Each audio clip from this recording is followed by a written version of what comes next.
প্রত্যেকদিন রাত্রে ঘুমানোর আগে অজু করে ঘুমাবেন, অজু করে ঘুমাবেন। যতক্ষণ আপনি ঘুমন্ত অবস্থায় থাকবেন, আল্লাহর পক্ষ থেকে একটি ফেরেশতা আপনার কাছে থাকবে যে সর্বক্ষণ জিকির করবে। ওই জিকিরের সওয়াব আল্লাহ তাআলা আপনার আমলনামায় দান করবেন। ওই অজু অবস্থায় যদি আপনি মৃত্যুবরণ করেন, রাতে অজু করে শুইলেন, শোয়ার পরে যদি মৃত্যুবরণ করেন ঘুমন্ত অবস্থায়, আপনার মৃত্যুটা শাহাদাতের মর্যাদা দান করে দিবেন।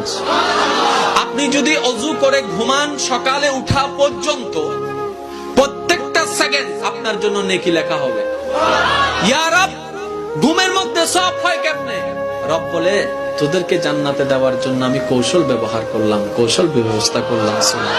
আমি চাই তোরা জান্নাতে যা। তার বাস্তব প্রমাণ দেখেন, লাইলাতুল কদর একটি মাত্র রাত, একটি মাত্র রাত, কিন্তু আল্লাহ এমন সিস্টেম করেছেন, বান্দারে তুমি Likey